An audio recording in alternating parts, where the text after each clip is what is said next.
A construction crew in Yukon just found something that shouldn't exist. They were digging a foundation for a hotel expansion near Whitehorse when their excavator hit something that wasn't rock. It was bone. Massive bone. And when the archaeologists showed up and started carbon dating, the numbers came back wrong. 23,000 years old. That's impossible, right? Because humans weren't supposed to be in North America 23,000 years ago. Except now we've got proof they were. And it changes everything we thought we knew about how people got to the Americas. Let's back up for a second and talk about what we thought we knew. The standard story, the one taught in every textbook, goes like this. Around 13,000 years ago, during the last ice age, sea levels were lower because so much water was locked up in glaciers. This created a land bridge between Siberia and Alaska, called Beringia. People from Asia walked across following game animals, and boom, there's evidence for it. Archaeological sites in North America that date to around 13,000 years ago. Clovis points. These distinctive spear tips that show up all over the continent. The timeline works, except it's probably completely wrong. The problem started about 20 years ago, when archaeologists began finding sites that were older than 13,000 years. Sites in Chile, in Texas, in Florida.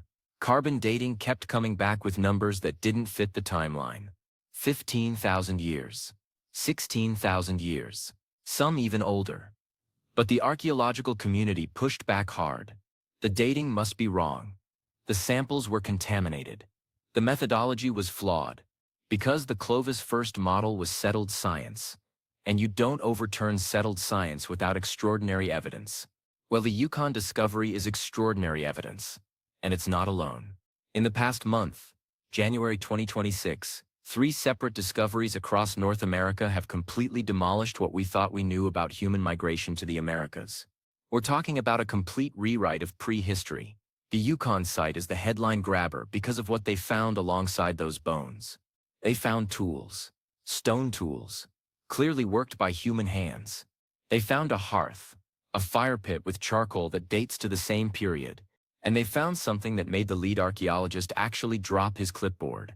They found footprints, human footprints, preserved in what used to be mud next to an ancient stream, now frozen solid under permafrost. These aren't vague impressions. These are detailed prints. You can see individual toes. You can measure the arch of the foot. Walking around Canada 23,000 years ago, when most of the continent was supposedly covered in ice sheets, 2 miles thick. Here's where it gets weird. The location of the site, just outside Whitehorse. It shouldn't have been habitable 23,000 years ago. We're talking about the peak of the last glacial maximum, the coldest point of the Ice Age. The Laurentide ice sheet covered almost all of Canada, stretching from the Atlantic to the Rockies. The Cordilleran ice sheet covered the western mountains and coastline. According to every model we had, these ice sheets met in the middle, making Canada completely impassable. Except clearly, they didn't meet, or if they did, there were gaps. Refugia. Islands of ice-free land where life could survive. The Yukon site shows evidence of sophisticated hunting. They were taking down megafauna, mammoths, mastodons, giant ground sloths. The bones at the site show butchering marks, evidence of systematic processing of these animals. Now let's talk about the second discovery, because this one's even stranger. In early January 2026, a team working in underwater archaeology off the coast of British Columbia found a submerged cave system. This wasn't new. They'd known about the caves for years. What was new was that they finally got funding and equipment to explore deeper into the system. About 300 feet back into one of these caves, well below current sea level, they found a chamber that had been sealed off by a rockfall. When they cleared the entrance and got inside, they found a pristine archaeological site. No water had gotten in. The environment had been stable for thousands of years. And what they found inside is rewriting everything. There were tools, but not the kind of stone tools you'd expect from Ice Age hunters. These were sophisticated, bone needles with eyes small enough to thread sinew through, carved antler points with barbs. Most incredibly, they found what appears to be a fish weir, a trap for catching salmon, carved from wood and preserved in the dry cave environment. The carbon dating on that wood? 21,500 years old. This tells us something huge. These people weren't just hunting on land. They had a maritime culture, They were fishing, processing salmon, living on the coast. To get to British Columbia 21,500 years ago, with the ice sheets blocking the interior route, they had to come by boat, along the coast, following the kelp forests and fishing grounds. This isn't some radical new theory. Coastal migration has been proposed for decades. But finding actual evidence of it, especially evidence this old, that's new. Because here's the problem with coastal migration. It happened during the Ice Age when sea levels were 300 feet lower than today. Any coastal sites from that period are now underwater. The British Columbia Cave survived because it was high enough that even with modern sea levels, it's only partially flooded, but most evidence, it's gone, drowned under centuries of rising oceans. The third discovery came from an unlikely place, a construction site in suburban Ontario, just outside Toronto. They were putting in a new subdivision, doing the usual surveys, when ground-penetrating radar picked up something weird. A large void underground, like a cavern. Geologists said it was probably a sinkhole or a natural cave formation. But when they excavated to investigate before building, they found something that shouldn't be there. It was a cache, a deliberate burial of artifacts. 19,000 years ago, according to the carbon dating, gathered up valuable tools and materials and buried them in this cave, then sealed the entrance. Why? We don't know. Maybe it was a storage cache, supplies for a return trip. Maybe it was ceremonial, an offering to whatever gods Ice Age people believed in. Maybe it was a marker, a waypoint for other travelers. What matters is what was in the cache. Which is interesting because the nearest obsidian source is 800 miles away in Wyoming. That means either these people traveled incredible distances, or there was a trade network spanning thousands of miles. At 19,000 years ago. That's not supposed to be possible. Hunter-gatherers weren't supposed to have that kind of organization, that kind of long-distance contact. But there's more in the cache. Cordage, rope made from plant fibers, still intact after 19,000 years in the sealed cave. Carved bone with what might be decorative patterns or might be some form of record-keeping. We don't know yet. And here's the thing that has everyone arguing. There are what look like crude maps carved into flat stones. Lines that might represent rivers. Dots that might represent landmarks or campsites. If they're maps, and that's a big if, it suggests these people had a sophisticated understanding of geography over a wide area. Now, let's talk about what all of this means. The timeline is wrong. Completely wrong. People were in the Americas at least 23,000 years ago, maybe longer. The Clovis first model is dead. We knew it was dying, but these discoveries are the final nails in the coffin. Second, these weren't primitive cave dwellers barely scraping by. They had sophisticated technology. Boots capable of coastal navigation, hunting strategies for taking down megafauna, fishing techniques, long-distance trade networks, social organization complex enough to maintain those networks. They were skilled, adaptable, and successful. Third, and this is the big one, we have to completely rethink how people got here. The land bridge model still works for some migrations, but it's not the only route. Coastal migration was happening, probably much earlier than we thought. And here's the thing nobody wants to say out loud because the evidence isn't quite there yet. What if people came from more than one direction? What if there were multiple migrations from different source populations? There's genetic evidence suggesting that Native American populations have DNA from different source groups. We've always assumed that meant different waves of migration from the same general area, Siberia and Northeast Asia. But what if some groups came from other directions? The Pacific Islands, even Europe, though that's extremely controversial and not well supported yet. The idea that people from Ice Age Europe crossed the Atlantic and reached North America has been around for decades. Most archaeologists dismiss it because the evidence is thin and the logistics seem impossible. But here's the thing. We just found evidence of sophisticated boat use 21,500 years ago. If people could navigate the Pacific coast, could they have crossed the Atlantic? It's not impossible. Is it likely? Probably not. But we can't dismiss it out of hand anymore. Let's get back to the Yukon site, because there's more to this story. The footprints they found, there were 43 of them in total, preserved in a trackway. Multiple individuals, adults and children, walking together. The spacing and depth of the prints suggest they were walking at a normal pace, Not running, not hunting, just traveling, and the direction they were heading, north, away from the ice sheets, into what would become Alaska. This raises an interesting possibility. What if the migration pattern was more complicated than south out of Beringia? What if people were moving north and south, following game, following seasons, establishing seasonal camps across a wide territory? The evidence from the Yukon site suggests they were there in summer. The plant remains found at the site. The types of animals they were hunting. It all points to summer occupation. Maybe they moved south for winter and returned north when conditions allowed. The bones at the site tell another story. These people were healthy. The human remains they found, fragmentary but enough for analysis, show no signs of malnutrition, no evidence of the kind of stress that comes from barely surviving. Their teeth are relatively good. Their bones show normal growth patterns.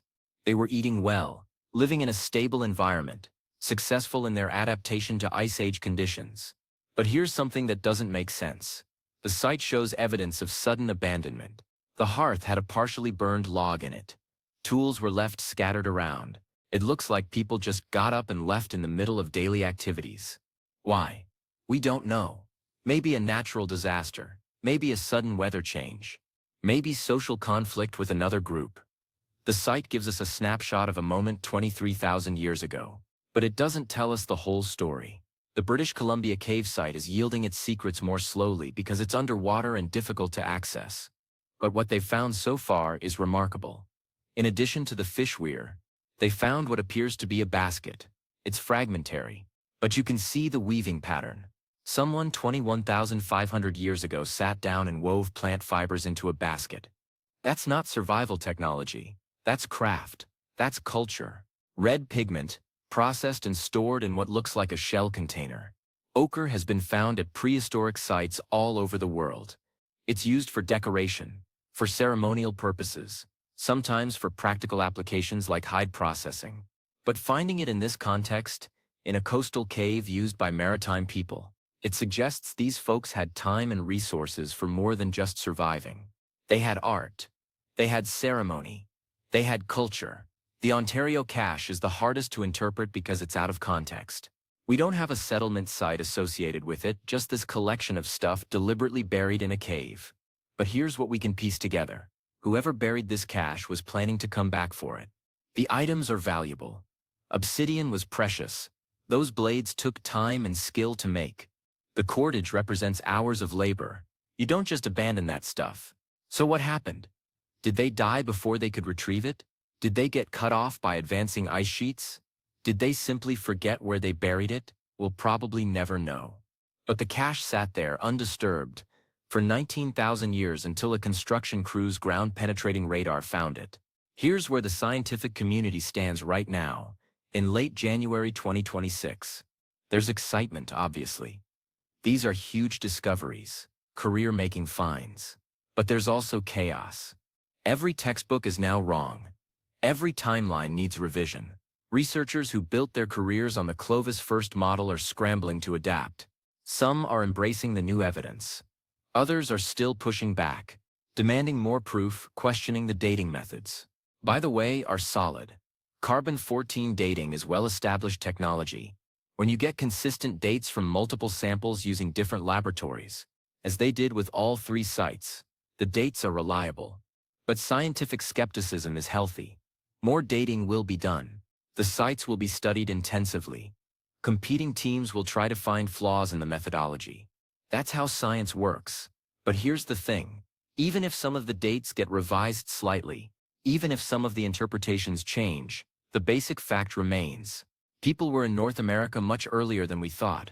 Let's talk about the implications beyond just archaeology. These discoveries affect how we understand human adaptation and resilience. These people survived Ice Age conditions in environments that would kill modern humans without technology. They did it with stone tools and animal skins and knowledge passed down through generations. They were smart, resourceful, and tough. It also changes how we think about Native American history and origins. These weren't people who just arrived a few thousand years before Europeans. These were populations with roots going back more than 20,000 years on this continent. That's deep history. That's enough time for distinct cultures, languages, and identities to develop. It adds weight to indigenous claims of having been here since time immemorial. 23,000 years might as well be forever. There's also the question of what else we're missing.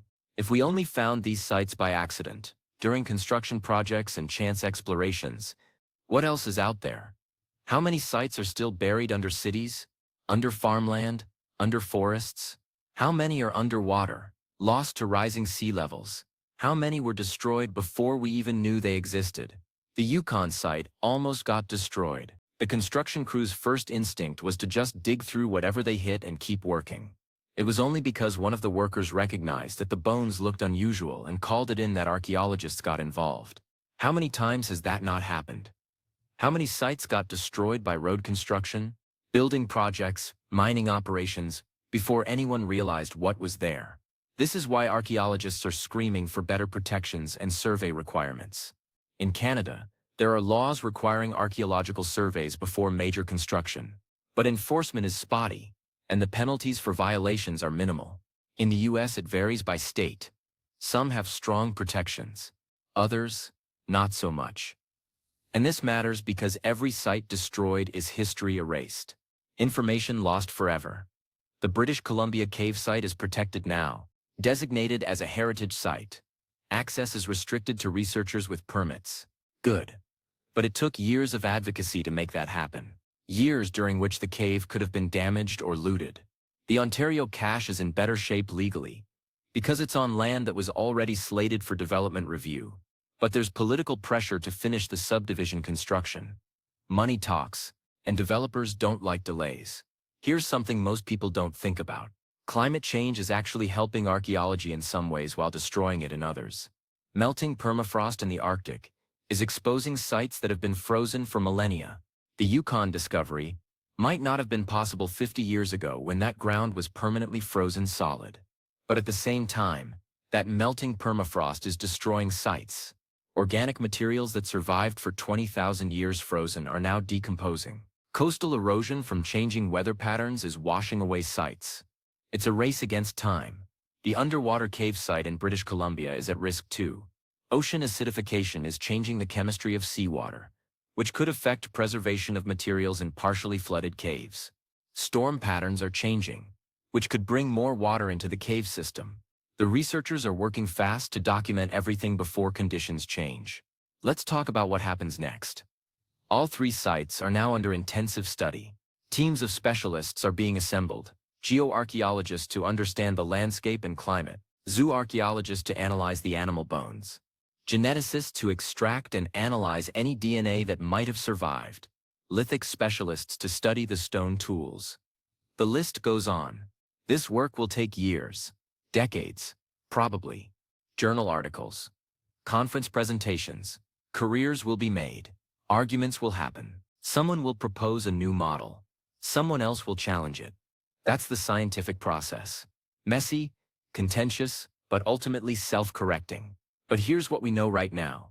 Based on what's been found so far, humans reached North America at least 23,000 years ago, probably earlier. They came by multiple routes, including coastal migration by boat. They had sophisticated technology and culture. They successfully adapted to Ice Age conditions. They established populations that survived and thrived. And from those populations came all the diverse Native American cultures that Europeans encountered when they arrived thousands of years later. This isn't just about correcting dates in textbooks. This is about understanding human capability and resilience.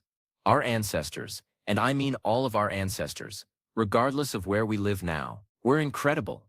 They crossed oceans, climbed mountains, survived ice ages, and populated every habitable continent. They did it without modern technology, without GPS, without weather satellites, cooperation, and sheer determination. The Yukon footprints show us something else. Those prints include children. Families were making these journeys together. This wasn't just adventurous young hunters pushing into unknown territory. This was entire communities moving, settling, building lives in new places.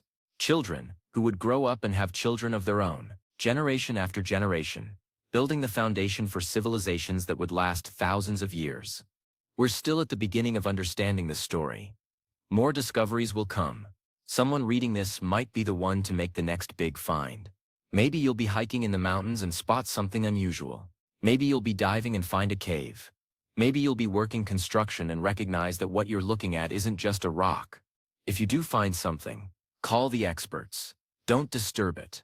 Don't try to excavate it yourself. One of the tragedies of archaeology is how much has been destroyed by well-meaning amateurs or unscrupulous looters. Every artifact has a context, a relationship to other materials and the surrounding environment. Move it, and you destroy information. Leave it in place. Document it properly. And it can tell us stories about people who lived 20,000 years ago. Thanks for watching. If you want to follow this story as more information comes out, subscribe.